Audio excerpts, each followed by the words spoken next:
Hi, and welcome to the Flipped Learning Network's inaugural edition of our Flipped Educator Spotlight series. My name is Kelly Walsh, and I'm the Community Administrator for the Flipped Learning Network. The Flipped Learning Network is the original online hub of the Flipped Learning community. We're a not-for-profit organization whose mission includes providing access to a wealth of tools, resources, and professional development opportunities. We hope to help educators build on the possibilities inherent in flipped teaching and learning, and to explore evolving student-centered instructional practices. We invite educators everywhere to explore the resources available at flippedlearning.org and to contribute to the discussion through comments, questions, and by submitting your own posts. Indeed, the site is built on contributions from flipped educators like yourself who write blog posts. We also encourage you to join us on Slack, where we have an ongoing dialogue. So now, let's get started with our first Flipped Educator Spotlight. Today, we're talking with Matthew Moore, and I'll let him introduce himself. So hello, Matthew. Thank you very much for taking some time out of your busy schedule today to talk to us on the Flipped Learning Network. Absolutely. I appreciate being here. All right. So, tell us about your background as a teacher, where you teach, what kind of subjects you teach, and, what excites you, what's fun, and what some of the challenges are that you have. Absolutely. Well, I teach high school mathematics, and I'm in a little rural district here in the middle of central Illinois, about 800 kids in our school district, or in our high school, actually, in our high school. And so I teach everything from basic math all the way up to calculus 2. So I really cover the gamut. That, I think, is very important.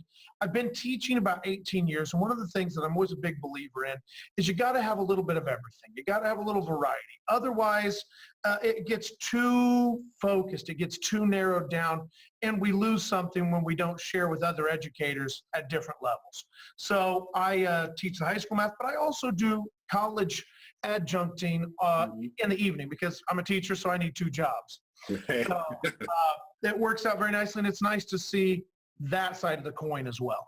Wow, that's great. Great perspectives you've got there. And I'm sure you see different types of challenges and different ways to tackle them. So speaking of which, how did you get interested in flipped learning?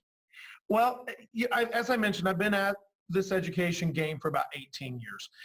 And when you're first in education, you're just running to keep up. And then as you get going, you get used to things, you find your rut. And then before long, you're no longer the early bird. You're no longer the young person. You're now responsible for other educators. And so as I transitioned into that role, transitioned through some of the politics of the union and things like this, ended up going to a conference in Chicago and sat in a guy's session, John Bergman. And at that point, I had no idea who Beans from Bergman. Okay, they were just, I didn't know who this guy was. I was looking and saying, what's the newest fad? Because education at that time in my, it's fads. And education, what's the newest thing coming down the pipe? What do I need to be aware of? What do I need to avoid? I'm just trying to figure out how they're going to mess with my classroom next. and so then I was interested in kind of what he said for an hour. And so I actually stayed for all 4 hours. So a little bit of a stalker, actually, that day. So it worked out well, though. I came home and I said, you know what? I think he might actually solve a problem or two. In fact, my last blog that I wrote for Flipped Learning Network was actually how big of a hypocrite I was. And I mean, to every degree, we still are, all of us. But the fact that I really initially looked at flipped learning, not from the joyous and generous nature of what can it do for the kids. I looked at flipped learning as what can flipped learning do for me? And that was to deal with the absence issue, to deal with the missing work issue, to deal with those paper pushing issues that I was tired of at 15 years in education. Now, as you and I are aware, flipped learning is way more than that. And what I found was an entirely new world that did change my perspective and reinvigorated my teaching career. And so these have been the most exciting years in my teaching career, with the exception of maybe the first 1 or 2, because you can't top 1 or 2. But the last 3 or 4, when I've been flipping, amazing. And it changes my perspective on education. Wow, that's neat. So clearly not in the end a fad from your perspective. Not at all. Not at all. And in fact, that's the important thing is a fad is something that's going to come and go. Now, the technology that I use, I've already changed technologies that I use in my flipped classroom. I'm on about the third iteration. The same core elements are there, but how I do it, how I catalog it, what I do with it once I have it, and most importantly, what I do in my classroom, because it's not about videos. It's about what do you do in that group space. And so those things change. But the fact that I can take my classroom and expand it beyond my 4 classroom walls, that's the part that's not a fad, because it makes more time for kids, more time for learning. Excellent. So yeah, I want to explore a bit of the tools and techniques and how it's freeing up time and what you're doing with that time. But first, just thinking back to when you got started, what were some of the obstacles you had to overcome? And do you have any advice that you give those who are new to the flip and just getting started themselves? Well, I tell you what, there's some advice that I can absolutely give, and there's some advice that is expired. Okay, because education sometimes is actually like, milk, because it will actually expire some of our problems. The fact that when I started, internet access was an issue, and device availability was an issue, and people having any concept of what digital learning was, or even online learning was, that wasn't necessarily out here to where it is. People in the cities, people in the universities, they had an idea, but not the general community that I serve. Sure. And so you have to educate before you can even start the education. But those things have kind of dwindled away. I started with a bring your own device policy, and then I transitioned into borrowing the stinky laptops that the science department got rid of, and I made those work. And now we've moved into Chromebook Lab, and now we're one-to-one with Chromebooks. So those issues moved on, and in part, we went one-to-one because what admin saw myself and a couple others doing with the technology. Those things went away. The challenges that didn't go away is you always have to sell your admin. You always have to sell your bosses, because their concerns, although they care for kids, their concerns are slightly different than the classroom concern. You also, every year, it's re-educating parents. It's re-educating students on what this is. How does this work? Why does it work? That's a constant thing, and that's never going to change as far as I'm concerned, is every student isn't fresh.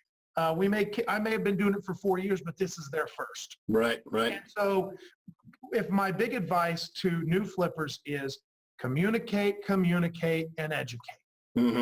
That's the big advice. The tech can come and go. The administrators may come and go, but you're going to have to train each one as they come in. Sure. And, so it's communication that is the key to making flip work.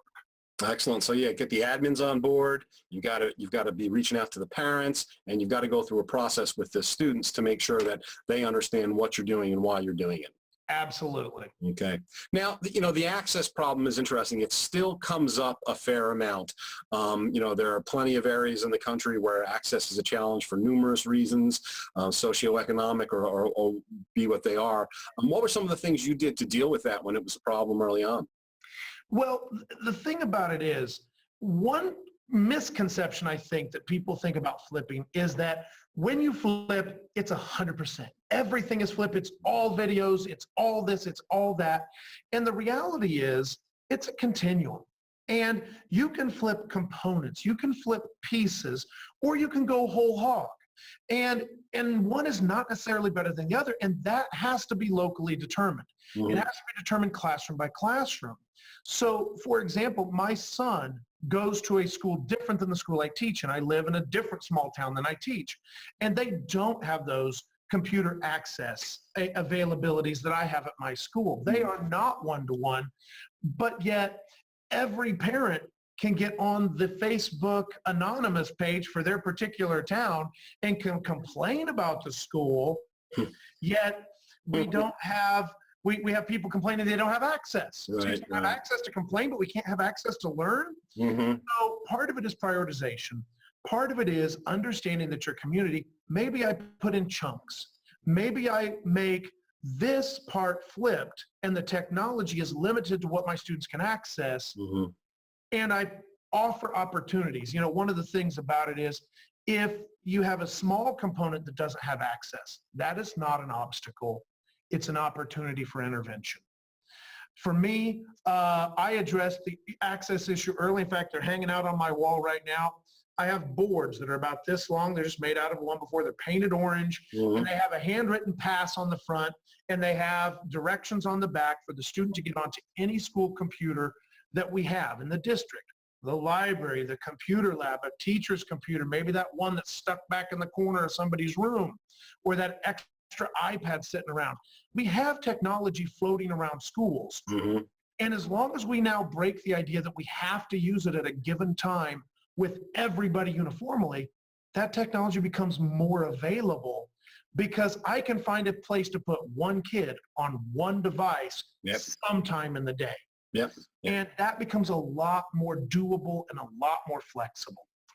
Sure. Well, it's certainly, over time becoming more and more ubiquitous and less of an issue, but some good takeaways there. You remind me too, I know I've heard before the idea that the more the teacher and school make the effort to figure out how to provide some kind of solution, it seems that very often the parents and students often kind of do that same thing. They start figuring, okay, well, how can I do this? Maybe I don't need to go to the school after hours.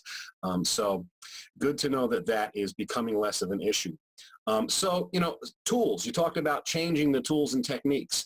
How did that evolve over time, and what are some of the tools and techniques you like to use to create content and deliver it?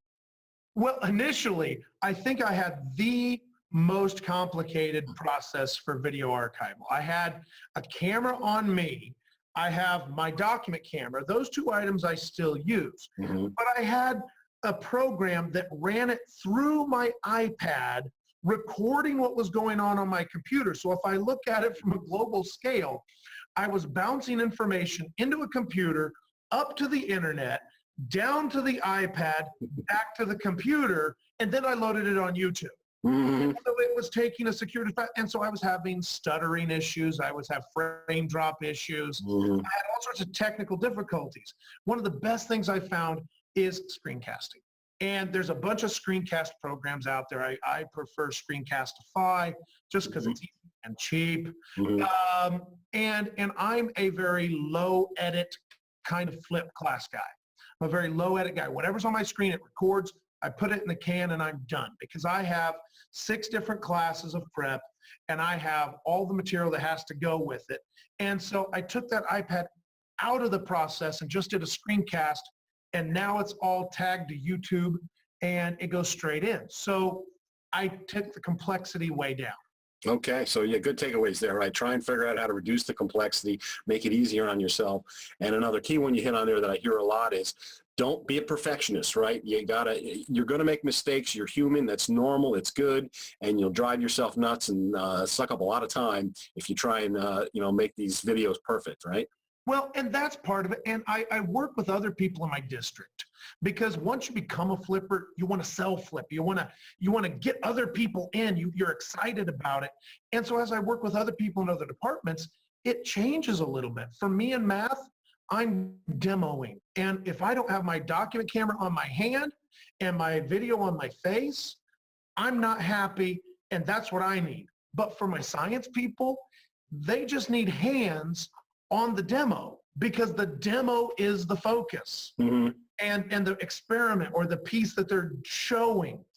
For my English people, it's actually videoing other people to create the flip, because it's the interaction they're looking for and the communication skills. So the video for a flip is not one thing. It's whatever fits your content and your style. There is no right way to eat a Reese's, and there's no right way to make a flip video. Do what works for you and what you feel comfortable with. Great. Now I hear you're referring to, it sounds like other teachers doing this, and so how, I very often hear when I talk to other folks who do this stuff that, wow, I love doing it. It's great, but man, it's hard to get my colleagues on board. It sounds like you've had some success getting others interested in this and maybe helping them out. Right. Yeah, absolutely.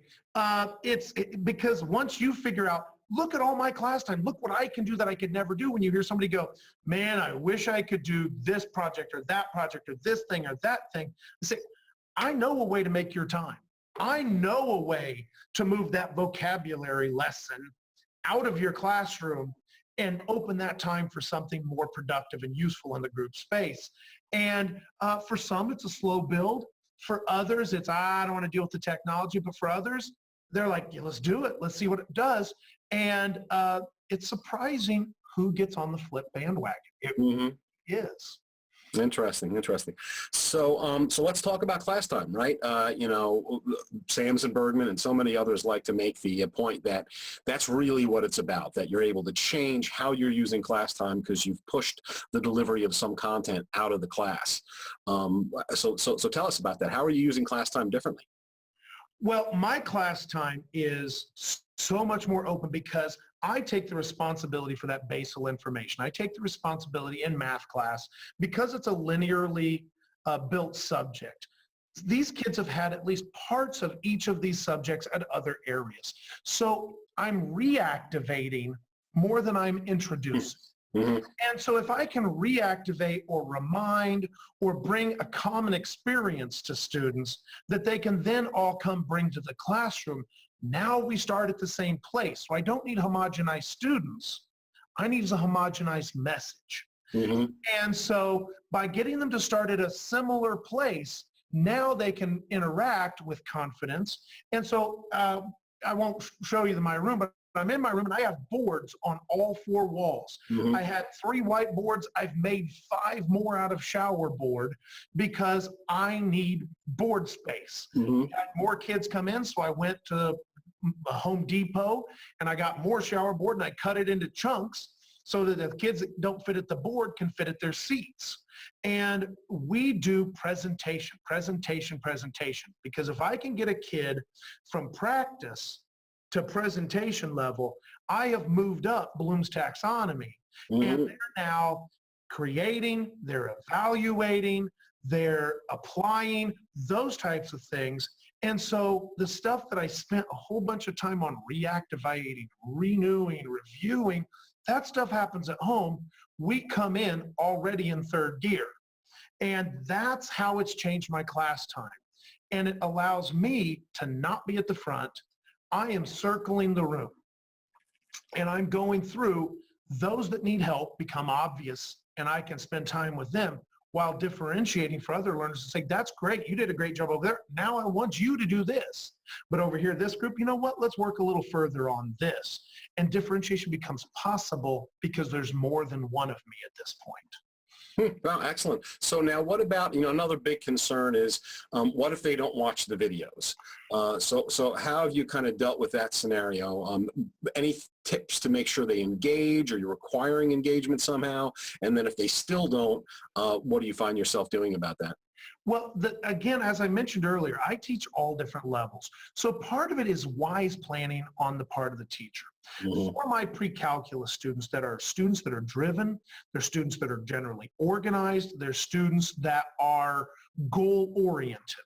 I don't have to track very much them watching the videos because not every student needs every video in that class. And if they can complete the formative assessment without the video, then they're still ready to start at the level I want them to be at. Okay. So if they can accomplish that without video, I'm fine with that.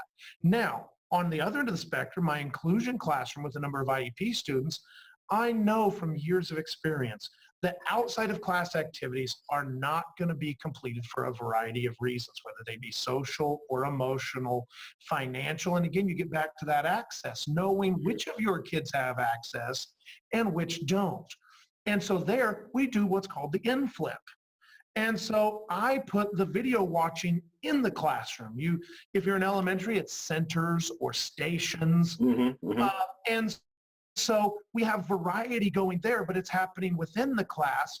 The other reason for that is in that inclusion classroom with the individualized education plans anyway, the breadth of material changes from what would be expected in a college prep class. So use your time to best effectiveness. Repeating is not effectiveness. Okay, if something's going to repeat, I want it to be because they rewound, not because I reset it. And so then between those 2 classes, I have every variety in between, whether it's quiz activities, whether it's homework activities, whether it's, and by homework, I mean like 2 or 3 problems they have to come prepared with. And when they walk in the door, I'm randomly grouping and they're presenting, because when we're presenting right out of the gate. And so some of those assessments are technology, quizzes online, grades it itself. Some of those assessments, whether they're learning or not learning, doing or not doing, is more activity based. Mm-hmm. And so to do all one or all the other is a mistake I made early, honestly. I tried to make one pattern of flip fit all my classes. And I quickly determined, no, just like within the class, you need to meet the students. Different classes have different personalities and needs, and you need to address those.